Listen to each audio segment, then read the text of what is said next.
Более 45 возведенных объектов и около 30 в процессе. Перед Минстроем Ингушетии в 2022 году стояли без преувеличения серьезные задачи. Школы, больницы, детские сады, общественные территории. В общей сложности в прошлом году по линии ведомства велось строительство 77 объектов на общую сумму более 11 миллиардов рублей. Строили социальные важные объекты, начиная от столицы республики и заканчивая отдаленными селами Сунжинского и Джайрахского районов. Год был трудным, но плодотворным. Настрой был главы республики все это сделать так, как сегодня получилось.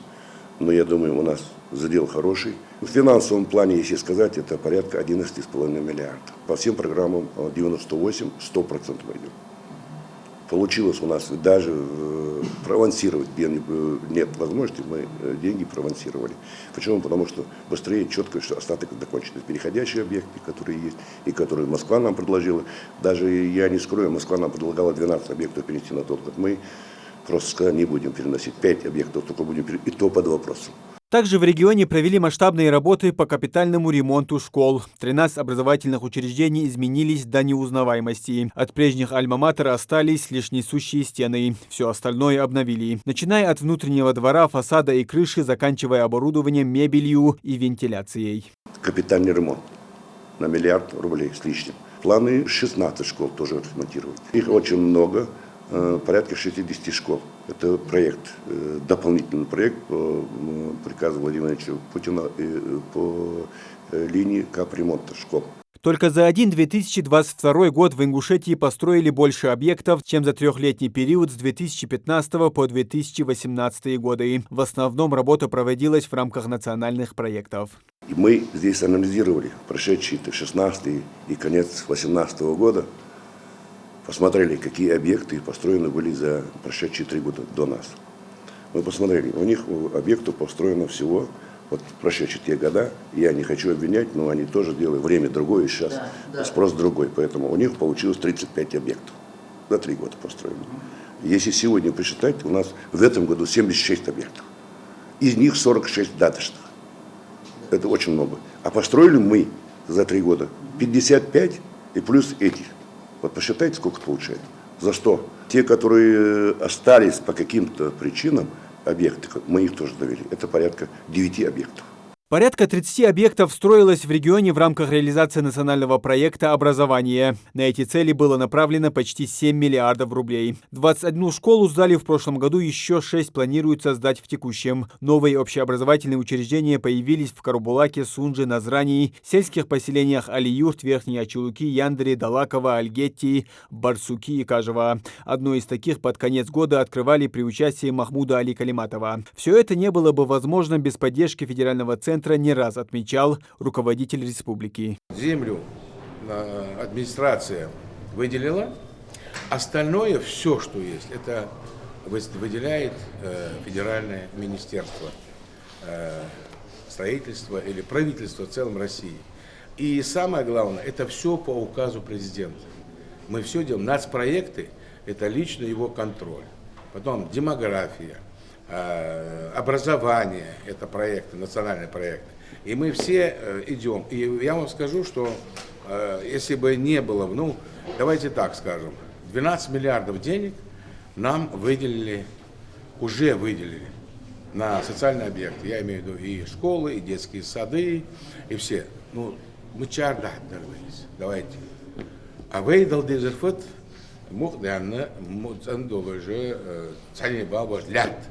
мы должны землю дать. А мы и это не можем иногда. Приходится тут разбираться много. Поэтому я думаю, что огромное спасибо и президенту, и правительству, что, я же говорю, у нас сегодня готовых уже 18 школ. У нас только вот сейчас получается 17, там лицензии, акты прием передачи будут. И думаю, январь-февраль мы их сдадим. Вот и все. Представляете? Целый сдать.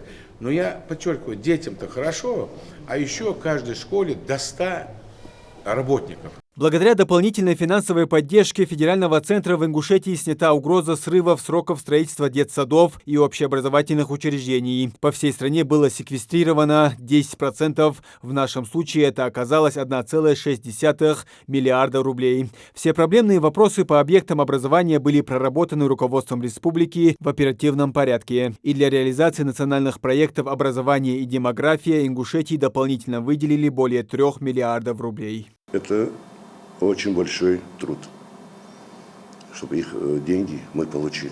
Туда Махмуд Али Махшарипович сам лично участие принимал. Владимир Владимирович страстей не понимал. Целиком мы ездили, доказывали, что это нужно порядка 2 миллиардов мы получили на удорожание.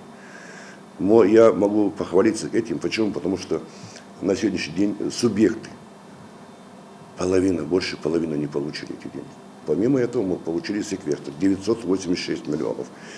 Если бы мы эти деньги не получили, у нас бы порядка 20 объектов стало. 13 октября вышло распоряжение правительства Российской Федерации за подписью Мишустина, читает правительство. 13 октября вышли. 2 декабря эти деньги дошли. Потом начинается работа. Соглашение. Это порядка 300 соглашений, которые нужно делать, заключить. С 2018 года в регионе активно ведется строительство детских садов по национальному проекту «Демография». Всего в прошедшем году было предусмотрено финансирование на строительство 20 дошкольных учреждений на общую сумму 1 миллиард 526 миллионов рублей. Новые детсады открылись в Назране, Магасе, Карабулаке, Малгобеке, сельских поселениях Пседах, Инарки, Троицкая, Кантышево. 12 объектов перешли на 2023 год. Я думаю, что мы должны поблагодарить сегодня Галаева Альберта Асхабовича, который вот построил это. Вот мы добились того, чтобы у нас, я надеюсь, и все присутствующие, и контрольные органы Росстройнадзора, и Стройнадзора, и министр строительства нашего. Я хотел бы сказать, что прекрасно построенный детский сад. И мы за этим следим, и за школами, и за этим помещением, потому что это должно быть для вас, вы должны себя чувствовать здесь как дома. Поэтому я хочу еще раз поздравить. Название великолепное выбрали.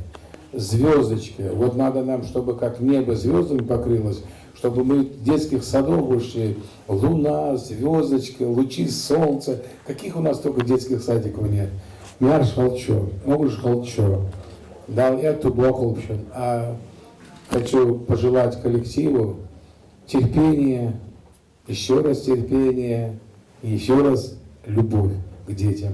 2022 год запомнился жителям республики и большими изменениями в культурной жизни. После двухлетнего капитального ремонта торжественно под Новый год открыл свои двери городской ДК Сунжи. Церемония прошла при участии главы Ингушетии. Помимо этого было предусмотрено строительство и капитальный ремонт 4 объектов культуры на общую сумму почти 90 миллионов рублей. Освоено 100% от годового лимита. 2 дома культуры и 2 объекта было капремонта.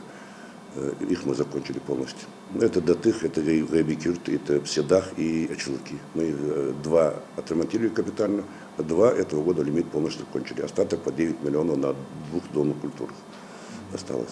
Успешно Ингушетия реализует проект формирования комфортной городской среды. Десятки улиц региона преобразились, появились дополнительные места отдыха и досуга. В прошедшем году было благоустроено более 20 общественных территорий. 135 миллионов было, мы их освоили, 100% сдали 1 декабря. Полностью закончили. Муниципалы сами выбирают, участки выбирают, и голосование вообще идет, выбирается, определяется участки, и они все полностью выполнили свою работу. Все. Там проблем нет.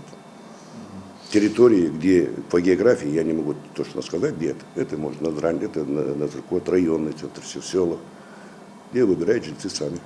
Кроме того, в рамках программы развития здравоохранения велось строительство 3 объектов на общую сумму более полумиллиарда рублей. Освоено в прошлом году около 210 миллионов. Возведение психоневрологического диспансера в сельском поселении Плиево завершили до конца года. 2 объекта перешли на 2023. Это инфекционное отделение на 60 коек на территории ДРКБ и Кантышевская участковая больница. Реализация национального проекта «Чистая вода» должна помочь Ингушетии решить вопросы обеспечения питьевой водой. Важным шагом к улучшению ситуации с водоснабжением станет модернизация Альтиевского водозабора. Проект поделен на 2 этапа. Также в прошедшем году были начаты работы по строительству очистных сооружений для 3 населенных пунктов республики. Параллельно ведутся работы по прокладке коллектора. Они уже начаты полностью. 2,5 километра мы уже продвинулись. Коллектор делали, трубы мы заказываем в Беларуси. Таких труб еще никогда в жизни здесь не ложили. Бетонные, внутри просадка пластиковых. В рамках программы «Сейсмика» в 2022 году было предусмотрено финансирование строительства 4 объектов на общую сумму более $500 000 рублей. 3 объекта по одной школе в Назране и Карабулаке, а также поликлиника в Сунже были введены в прошлом году, а школа в сельском поселении Сурхахи будет достроена в текущем. Муслим Ганиев, Новости 24.